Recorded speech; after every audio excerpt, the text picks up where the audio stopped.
Hello students. आज हमारा journal entry का लास्ट डे है। हमारी ये थर्ड वीडियो है और आज हम जर्नल एंट्री को पूरा कंप्लीट कर देंगे।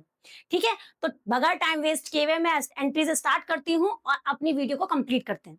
चलो देखो, पहली है, अभी तक हमने देखा था कि कोई भी अपने बिजनेस से जब पैसा निकालता है यानी ड्राइंग्स करता है तो एंट्री हम क्या करते थे, drawings account debit to cash. हो सकता है कि वो गुड्स निकाल ले अपने पर्सनल यूज के लिए, तो हमारी एंट्रीज क्या बनती है, ड्राइंग्स इन गुड्स। अगर गुड्स पर्सनल यूज के लिए निकाल लेता है तो हमारे ड्राइंग्स तो रेज हो रहे हैं, तो ड्राइंग्स अकाउंट डेबिट किया जाएगा और प्लस टू, भाई क्या चीज निकाली जा रही है, हमारे यहां से गुड्स जा रहे हैं तो टू परचेज करके एंट्री की जाएगी। ठीक है, क्योंकि यहां से हमारे गुड्स गए हैं। नेक्स्ट एंट्री देखो, goods given away as charity. हमने गुड्स जो है एज अ चैरिटी दे दिए, ठीक है ना, तो चैरिटी के तौर पर दे दिए, तो हमारा एंट्री क्या होगी, charity account debit to purchase. ठीक है, नेक्स्ट एंट्री देखो, goods distributed as free sample. Free sample के तौर पर हमने गुड्स डिस्ट्रीब्यूट कर दिए। हमने गुड्स डिस्ट्रीब्यूट क्यों किए, क्योंकि हम अपने गुड्स के बारे में कुछ एडवर्टाइजमेंट करना चाहते हैं, तो वो हमारा किस में जाएगा, फ्री सैंपलिंग, मतलब हम एडवर्टाइजमेंट कर रहे हैं, तो एंट्री की जाएगी advertisement account debit to purchase account. ठीक है, कुछ ये एंट्रीज हैं जो आपको याद रखनी है, किस तरह से करनी है। ठीक है, तो बच्चों अब हमारा फोर्थ पॉइंट आता है, loss of goods by fire या loss of goods by theft. यानी हमारी गुड्स की चोरी हो जाती है या फिर हमारे गोडाउन में आग लग जाती है जिसकी वजह से हमारे गुड्स जल जाते हैं, तो वो एक लॉस है। अब सबसे पहले तो एक चीज ये याद रखनी है कि अगर ये लॉस है तो हमारा प्रॉफिट एंड लॉस की किधर साइड जाना चाहिए, डेबिट साइड जाना चाहिए। तो सबसे पहले ये चीज याद रखनी है कि loss of goods by theft and fire जो है वो प्रॉफिट एंड लॉस के डेबिट साइड में शो किया जाएगा। दूसरा, जब हम इसके जर्नल एंट्री के ऊपर आते हैं तो हमारी एंट्री क्या हो जाएगी, लॉस बाय फायर डेबिट या फिर loss by theft debit to purchase account. ठीक है, क्योंकि हमें जो लॉस हुआ है वो गुड्स का हुआ है, तो ये एंट्री आपकी हो जाती है। अब देखो, कोई भी बिजनेसमैन होगा भाई, बड़े बड़े जब मालों का क्वांटिटी जब उसकी ज्यादा होती है तो वो इंश्योरेंस कंपनी में इंश्योरेंस कराता है अपने गुड्स का। ठीक है, तो अगर उसका माल जल जाता है या फिर चोरी हो जाता है और उसने इंश्योरेंस कंपनी को क्लेम किया कि भाई मेरा इतने का माल चोरी हो गया या इतने का माल मेरा जल गया, तो इंश्योरेंस कंपनी को जब क्लेम किया जाएगा तो हम उसकी एंट्री क्या करेंगे, इंश्योरेंस कंपनी या फिर insurance claim debit to insurance debit to loss by fire या फिर टू लॉस बाय थेफ्ट। ठीक है, अब दूसरा केस हमारा ये आता है, हमने इंश्योरेंस कंपनी को क्लेम कर लिया, हमारी ये जर्नल एंट्री हमने कर दी। अब हो सकता है कंपनी हमें, जो इंश्योरेंस कंपनी है वो पूरा का पूरा पेमेंट कर दे, जितना भी लॉस हमारा हुआ उसकी पूरे की भरपाई कर दे, या हो सकता है थोड़े की भरपाई कर दे, थोड़ा हमको झेलना पड़े। तो ठीक है, उसकी एंट्री क्या करती है, अब हम वो देखते हैं। देखो, अब अगर इंश्योरेंस कंपनी को हमने क्लेम किया है तो पैसा रिसीव होगा। अब हो सकता है पैसा पूरा का पूरा हमें मिल जाए, मुझे कोई लॉस बियर करना ही ना पड़े, और हो सकता है कि मुझे थोड़ा लॉस बियर करना पड़े, थोड़ा मुझे इंश्योरेंस कंपनी से रिसीव हो जाए। तो उसकी एंट्रीज क्या करते हैं, if the full amount of claim is received from the insurance company. अगर इंश्योरेंस कंपनी से पूरा अमाउंट मुझे रिसीव हो जाता है तो क्या एंट्री करनी चाहिए मुझे, क्या एंट्री करनी चाहिए मुझे भाई, अगर भाई बैंक से ही होती है ऑलमोस्ट ट्रांजैक्शन जो है वो बैंक से, इंश्योरेंस कंपनी कैश तो देने वाली नहीं है, तो एंट्री हम करेंगे bank account debit to insurance company.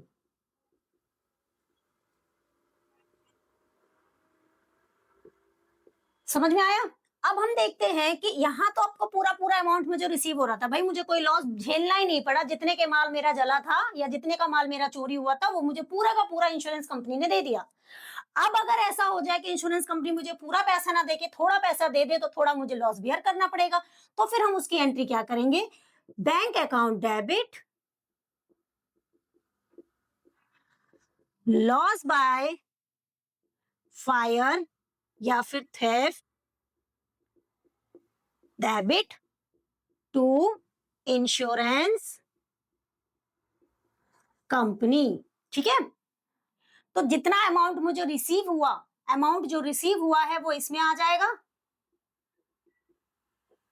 जितने का लॉस मुझे बियर करना पड़ा वो मेरा इसमें आ जाएगा, और बाकी का टोटल अमाउंट आपका यहाँ पर टोटल आ जाएगा। ठीक है, समझ में आया आपको ये एंट्रीज? ठीक है, देखो अब हम इससे रिलेटेड एक एंट्रीज चेक करते हैं। देखो, goods worth 2 lakh was destroy by fire, यानी 2 लाख का माल आपका आग से जल गया। Insurance company admitted and paid claim for 60% amount, यानी इंश्योरेंस कंपनी ने 100% ना देकर इंश्योरेंस कंपनी ने मुझे 60% का अमाउंट पे कर दिया है। तो क्या क्या एंट्रीज इसके अंदर करनी है? वही 3 एंट्रीज की जाएंगी जो मैंने अभी आपको बताई। तो पहली एंट्री, जब मुझे लॉस होता है तो क्या एंट्री करेंगे? सबसे पहली एंट्री आपकी इसकी आएगी, loss by fire account debit to purchase account. कितना अमाउंट आएगा आपका? पूरा 2 लाख का। 2 लाख का माल आपका जल गया। ठीक है, नेक्स्ट एंट्री आएगी, अब क्या किया? माल जल गया तो भाई मैं गया इंश्योरेंस कंपनी पे, क्योंकि मुझे पता था मैंने अपने माल का इंश्योरेंस किया हुआ है, तो मैं इंश्योरेंस कंपनी के पास गया, मैंने इंश्योरेंस क्लेम किया। तो एंट्री मैंने करी फिर इंश्योरेंस क्लेम, या फिर इंश्योरेंस कंपनी, कुछ भी लिख सकते हो, account debit to loss by fire. ठीक है, इंश्योरेंस क्लेम की एंट्री कर दी मैंने। अब इंश्योरेंस क्लेम करने बाद इंश्योरेंस कंपनी ने पूरा एनालाइज किया, पूरी जांच पड़ताल करने के बाद उसने बोला कि मैं 60% अमाउंट की पेमेंट करूंगा। तो जितने की पेमेंट कर दी उसको हम डेबिट करेंगे, यानी बैंक अकाउंट डेबिट हो जाएगा, और जितना मुझे बियर करना पड़ रहा है लॉस वो मेरा इधर आ जाएगा, loss by fire debit to क्या आएगा आपका? Insurance company.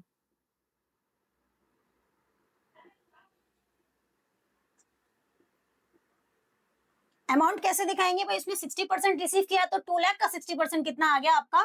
1,20,000। ठीक है, 1,20,000 की पेमेंट मुझे रिसीव हो गई। आपका टोटल अमाउंट था 2 लाख। 2 लाख में से 1,20,000 माइनस करोगे, आपका बचेगा 80,000। तो 80,000 का लॉस आपको देखना ही पड़ेगा, वो आपको अपने बिजनेस में झेलना पड़ेगा। ठीक है, तो ये एंट्री आई होप आपको समझ में आ गई, लॉस बाय फायर की। इसी तरीके से आपकी चोरी का भी होता है तो इसी तरह से एंट्रीज की जाती है। आई थिंक आपको अच्छे से समझ में आ गया होगा। अब कुछ एंट्रीज और देखते हैं, जो कुछ केसेस होते हैं इंटरेस्टेड, जिनको मुझे देखना है। चलो अब नेक्स्ट एंट्रीज देखते हैं। तो देखो बच्चों, एक एंट्री है जो मुझे लगता था आपको इस चीज के बारे में बताना चाहिए था। देखो, हमने एक हॉर्स परचेज किया है बिजनेस के पर्पज से। ठीक है, बिजनेस में यूज के लिए मैंने एक हॉर्स परचेज किया है 1,50,000 का, और उसकी पेमेंट मैंने चेक के थ्रू पेमेंट की है। तो एंट्री क्या होनी चाहिए? आपका हॉर्स क्या है? एक लिव स्टॉक है, अकाउंट डेबिट टू बैंक, यानी चेक के थ्रू पेमेंट हुई है। ठीक है, आपकी ये एंट्री यहां कर दिया आपने। अब क्या हुआ, थोड़े दिनों बाद आपने देखा कि वो हॉर्स डेड हो जाता है।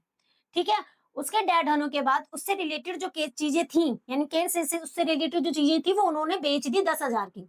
ठीक है, बेचने के बाद आपके पास कैश आ गया। अब तो एंट्री क्या करनी चाहिए इसकी आपको?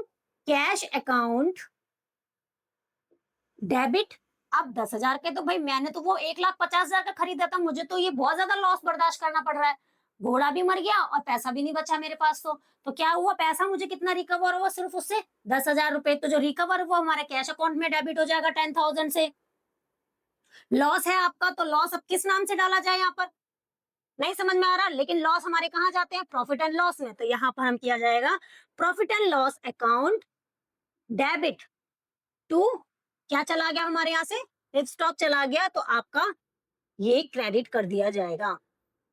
ठीक है, आपका टोटल अमाउंट था 1,50,000 का, जिसमें से आपको 10,000 ही रिकवर हुआ, तो 1,40,000 आपका लॉस हो गया, जो आपका प्रॉफिट एंड लॉस के डेबिट साइड में दिखा दिया जाएगा। बच्चों, आज आपका जर्नल एंट्री का टॉपिक खत्म होता है। ये जर्नल एंट्री की 3 पार्ट्स में कंप्लीट हुआ है। आपको ये तीनों पार्ट्स ज़रूर देखना चाहिए, तभी आप जनरल एंट्री को प्रॉपर समझ पाएँगे और अच्छे से अपना एग्ज़ाम में भी प्रिपरेशन कर पाएँगे। ठीक है? तो मेरे हिसाब से आपको अच्छे से समझ में आ गया होगा। Okay, bye.